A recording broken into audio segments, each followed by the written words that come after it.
Welcome to the monster inside. Okay, so I actually saw this game on Steam. It is free, but it looked really cool. It is an audio visual novella. It's by Random Seed Games, as you guys can see, right in the center.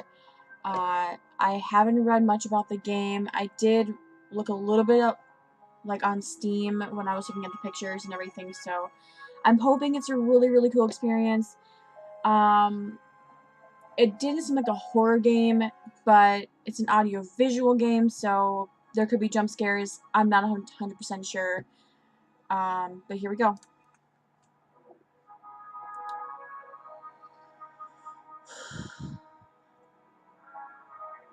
My head pounded, ears still ringing slightly. Some of the worst nightmares I had had in years left me feeling like I'd been punched in the jaw. But just like any other day, I dragged myself into the office.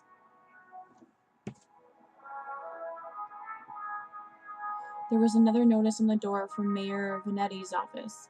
Permits out of date. They didn't like me much and were trying to drown me in paperwork. Oh, look at the cool smoke effect. It was a slow month. Weeks since I'd had any real case to work on, so I passed the time pacing the office, smoking and staring at the mirror in the corner, safely covered with an old bedsheet. I don't dare look at my own reflection. I'm too afraid of what I might see. Afraid someday I might have to face what I really am. The girl came in, so quiet I nearly choked my cigarette. Girl, mister, please, you gotta help me, mister. Oh, so I get my own choice. You ever heard of knocking first, calm down, sit, talk slow? I think I'd probably pick the first one. Okay, thanks. It's just, no one will listen to me. Just tell me your tale, I'm listening. She eyed me with just a dash of suspicion as I tossed back a handful of pills and chased them with a swig of whiskey. I could tell this might take a while. Her name was Lily. She told me she was a mistress, the man all over the newspapers, and the infamous banker Reginald Farnsworth. Mr. Farnsworth was a drunk, philandering bastard, but this girl seemed genuinely concerned that he had recently gone missing. Less concerned about the fact that Mr. Farnsworth's wife had just turned up dead in Central Park 2 nights ago. You don't understand. He just couldn't have done it. He hated his wife, but he couldn't have killed her. Everyone thinks it was him, and no one believes me. He's gotta be in trouble. I ain't saying I believe you, but what makes you think he's in danger? Case looks pretty simple to me. Well, Mr. Jack, you can call me Jack. Jack, whoever did that to his wife must have been the one who took him. He would have never left without me, he promised me. I'm sure Mr. Farnsworth promised this poor girl a lot of things. Please, the cops won't listen to me, and they want to bring him in on charges. You gotta prove it wasn't him before they find him. Honestly, I doubt they are in too much of a hurry. Farnsworth had practicality, that entire police force in his deep pockets. Probably why they hadn't found much yet. If they found him and brought him in, it would be due to public pressure. Sometimes a mob with pitchforks is more dangerous than one man with money. You've got my curiosity, but you might not like what I find. I can help you. We'll get to the bottom of it. Don't worry for now. Oh, thank you, Mr. Jack. Thank you, but please be careful. I don't think this was just any murder or kidnapper. I think it was a beast. Beast. The word struck me funny, like when you jar your elbow on a hard corner. Not a word many use these days, except in hushed whispers and bedtime stories for children. Oh, they were real enough, all right. They just got better at hiding, controlling their unseemly urges. But I hadn't seen any monsters in nearly 15 years. Back when I was still a cop myself. Well, that's definitely an interesting theory. I can help you. We'll get to the bottom of it. Don't you worry now. Leave the detective work to me. Let's not jump to any conclusions here. Oh, okay. I think I have a feeling about it. Something tells me that you can get to the bottom of this. You're good at this sort of thing. Sure. Can't you see how busy I am with these cases? I replied a little too harshly. Sarcasm wasn't my strong suit. I reassured her more and sent her on her way. I didn't want to scare her, but I warned her before she left to keep her doors locked and call me if she saw anything suspicious. I didn't know if she was in danger herself, but better safe than sorry. Then I made my way down to Central Park. It was a long shot, but maybe there was something there that cops had missed. Next chapter, I guess. The scene was already picked clean by the cops days ago, but I've got a knack for finding things others overlook. Okay, a knack. More of a symptom of condition. Other, less useful symptoms I kept in check. But for the time being, my keen sense of smell would come in handy. It was a faint, but I could smell it before I even approached the police line. The scent of less of a thing and more of an emotion. Seduction. A strangely familiar smell. I expected the scent of trepidation or maybe outright fear, but Mrs. Farnsworth seems to have been at the height of pleasure when she left this world. Brought new meaning to crime of passion. Pushing the thought from my mind, it was time to get down to business. Investigate the scene. Muddy footprints everywhere, difficult to pick out anything from the prints the cops left behind in their haste. But cops don't wear $2,000 pairs of Carquinos? It looked like Mr. Farnsworth was there last night and walked away on his own 2 feet. Investigate the scene. Okay. Oh. A burn mark on a nearby tree caught my eye. I ran my finger along its length and felt a chill down my spine. This wasn't just any burn mark. This was a mark of an ancient magic. It's doubtful the cops would have picked up on it. Could Lily have been right? Something unnatural was at play here. But I was no stranger to the strange.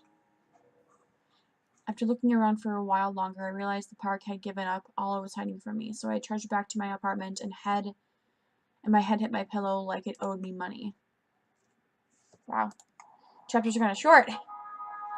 The next morning, I was reeling from another bout of ghoulish nightmares, but I tried to hide my discomfort when I saw Lily was already sitting outside my office. See, I already have speculations and theories about this game and who the monster could actually be. I don't want to say anything, though, about it, because I don't want to give anything. Okay, she waited wordlessly as I unlocked the door and ripped down another notice from my mayor's office. I motioned for her to step inside. Seemingly afraid of what I might say, she finally worked up the courage to ask. So, what did you find? Well, I've got some good news. Farnsworth might still be alive. Not sure about the beast, but something unnatural is at play. Might be right to worry about monsters. Found a spell's mark. I'm going to assume this is a 1950s thing because, you know, the music alone is something to not unnotice. Okay, not sure about beast, but something unnatural is at play. That seems pretty decent. Unnatural, how do you mean? A spell's mark, rarely seen these days, but unmistakable. I can give you details, but I can't give you details, but I'm looking into it. First one. What does that mean? What about Reggie? Do you know where he might be? Found his footprints. Seemed like he got out safely. There were signs he was at the scene and slipped away.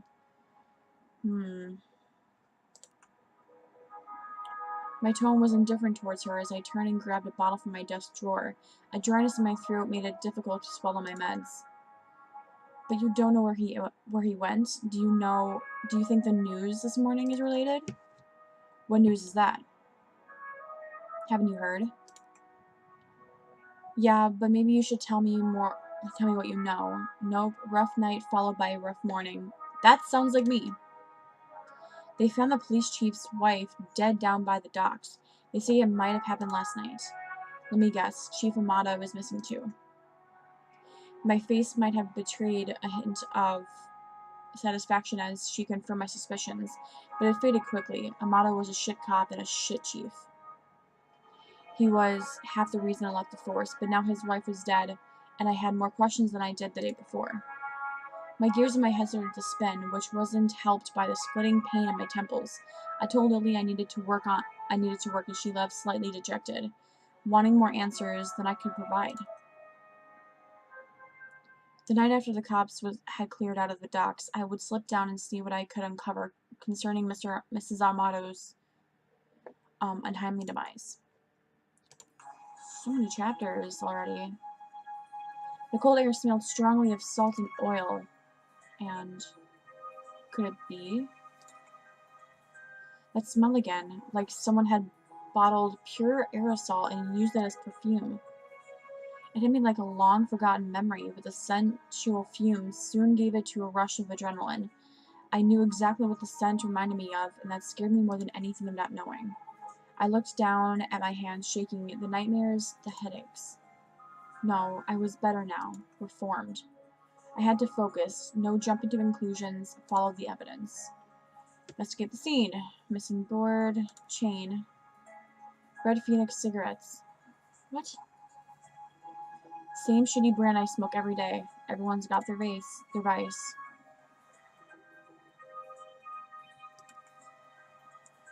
There, just there, the smallest piece of purple fabric, torn and caught in a splinter of a board. The police report didn't say anything about Mrs. Armado's wearing purple, and it was certainly of a quality that you wouldn't expect down here. Don't see too many high society types around flaunting royal purple threads. I pulled out my own pack of reds and lit up. I could already feel another headache coming on, but looking out over the waves seemed to help me forget. The cold helped me push down the uncomfortable thoughts that had been bubbling to the top of my brain. How many chapters are there? I honestly don't remember the walk back to the office. Apparently I spent the night in my easy chair. The air from the docks lingered on my clothes. It was still dark out. I checked the clock. How long had I been out? Had I really slept through the entire next day? A newspaper was sitting under the door. As I stood to fetch it, I nearly fell over. A wave of nausea hit me like a ton of bricks.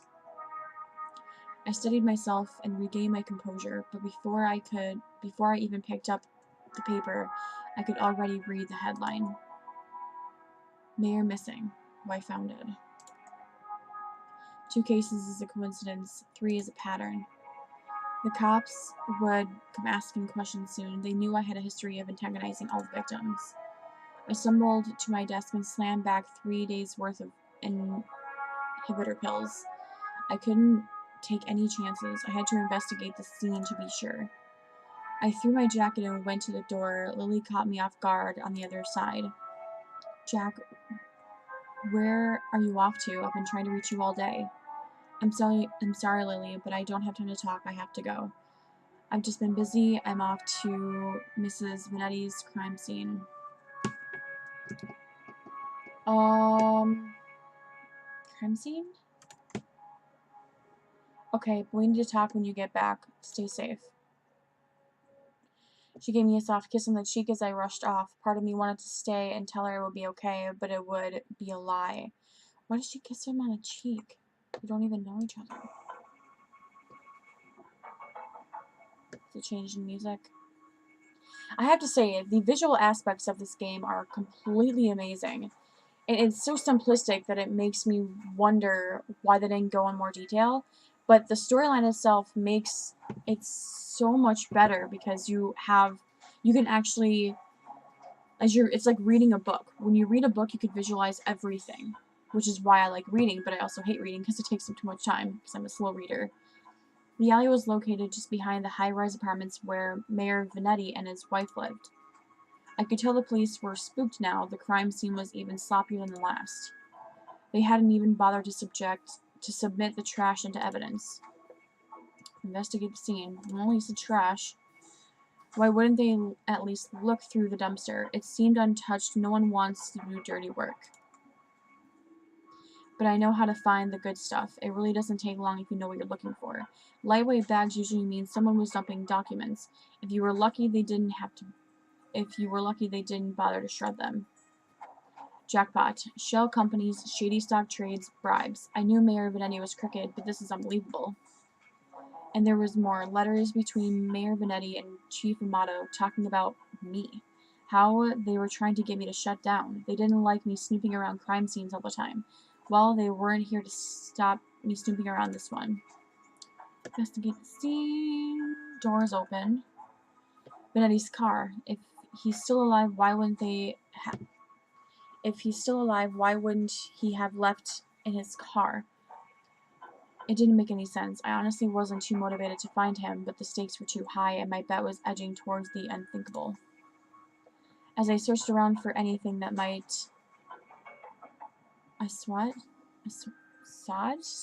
my fears, I caught the scent again. It overwhelmed my senses with undulating pleasure. It was intoxicating. A weapon used on the weak-willed. A weapon I knew all too well, though it had been many years since I had used it. Was there another like me? Was I being framed? It wasn't possible, was it? I was taking my inhibitors. I was reformed. But the nightmares, the headaches, the memory lapses. See, theories. I couldn't even trust myself. I started walking back out the alley when something shiny caught my eye. A watch. Where's the watch? Not just any watch, though. My watch. Dun dun dun. How long had my watch been bare? Had my wrist been bare? Surely I just dropped it when I first came down the alley. I checked the time just before I left the office, hadn't I? Or had I used the wall clock? I couldn't be sure.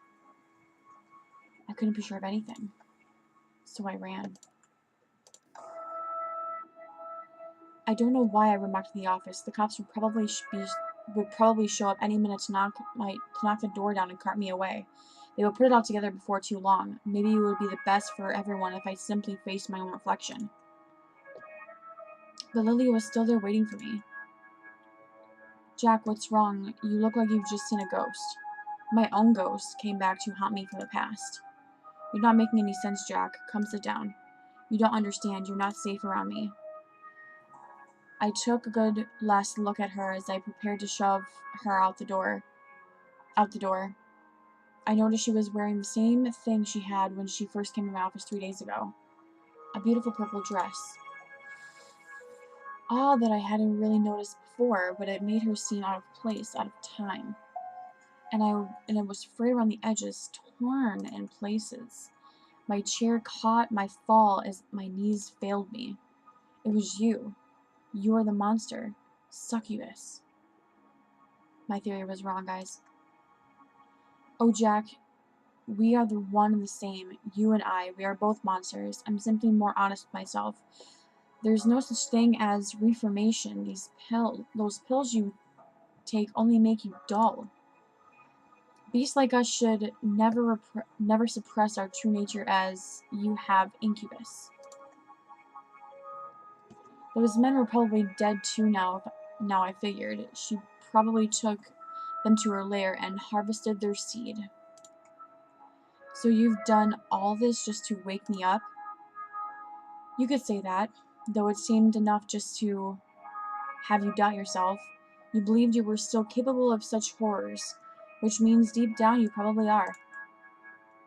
You can't escape it. Now I need you to complete the deed. You took my watch, messed with my head. Oh, don't act like I didn't do you a favor. Those men hated you and wanted you gone, and now they're gone. I mustered the strength to stand again, moving casually to the window by the corner. She was right about one thing. I was dull, weak compared to her. If I refused her and she attacked me, I was a dead man. I had to keep her talking. I never met a succubus who seduces and kills women. Oh please, such a 14th century stereotype. I don't discriminate when it comes to pleasures of the flesh. But I do still need an incubus like yourself to take a tainted seed I've harvested from those awful men and plant it amongst the fertile masses for me. What? I'm tired of draining my lovers just to survive. I'm ready to settle down and start a family. The maniacal laughter. I positioned myself carefully, making sure she was looking at my direction. Sorry, but I'm not your guy. With a quick flick of the wrist, I whipped the old bedsheet off the corner mirror. Lily was blinded by her own reflection and sucked into the mirror with a painful monstrous scream. Trapped. Shielding my own eyes, I pulled a revolver from my desk side drawer, aimed it at the mirror, and fired.